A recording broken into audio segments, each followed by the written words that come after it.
الفيديو ده مش زي أي فيديو، لأن الفيديو ده هيعلمك إن أنت إزاي تستمر. أول حاجة أشرح معنى الاستمرارية، والاستمرارية هي إن أنت لازم تستمر في الحاجة اللي أنت فعلا بتحبها، ومهما كانت الحاجة صعبة ومهما كانت الحاجة تقيلة عليك. بإذن الله في الفيديو ده هخليك إن أنت ما تركزش على مزاجك قوي، وإن أنت تستمر في الحاجة مهما كان مودك ومهما كان مزاجك النهاردة. وليه أنا بقولك مزاجك وكده؟ لأن أنت لو استمريت وأنت مش معتمد على مزاجك إن هو يخليك بنفس الحماس كل يوم، هو ده الإنجاز الحقيقي. مش الإنجاز الحقيقي إن أنت تنجز وإن أنت بمزاجك وإن أنت تعمل حاجة 100%.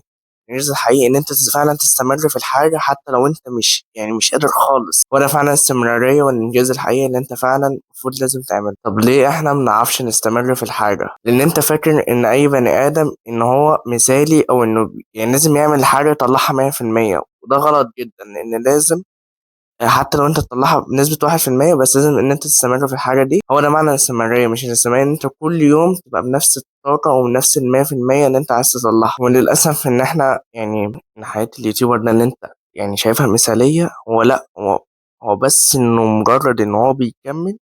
هي دي فعلا اللي بتبين الحاجة دي. الفكرة من حد نجح وحد فشل ان هو بس ان هو استمر. بس هي دي الفكرة كلها. والعكس كمان، أنا شايف إن ممكن يكون ممكن يكون مش قادر أكتر منك، بس إن هو بس ممشاش ورا مزاجه أو ورا المود بتاعه خلاه فعلا يستمر في الحاجة. ممكن فعلا الحاجة اللي أنت تستمر فيها دي هي دي اللي تفرق معاك. يعني ممكن مثلا أنت عملت حاجة 100%، بس متفرقش معاك أكتر من إن أنت ما اعتمدتش على مزاجك. حتى لو عملتها 5%، بس إن أنت عملتها. بس هو ده المعنى وخلاصة اللي عايز اوصله لك. فعايزك في الفيديو ده تطلع بحاجتين مهمين جدا: ان انت لازم تستمر حتى لو مش بنسبة 100%، ودي اول حاجة كنت عايزك تعملها. تاني حاجة، انت ما تعتمدش على مزاجك، وان انت تكون انت دافع نفسك بنفسك. وما تستناش حد انه يقومك او يقول لك كمل، او ان ما تستناش مثلا زي فيديو زي ده او اي فيديو تاني ان هو يخليك ده ان انت تتحمس. لان انا هفهمكم حاجة في الحلقات الجاية، او هقول لكم حاجة بسيطة عنها. للأسف احنا فاكرين ان الفيديو دقيقة او دقيقتين بتوع اليوتيوب شورتس او الفيس، فاكرين ان ده هو اللي هيخلينا ننجز. للأسف احنا كلنا واقعين في الوهم ده.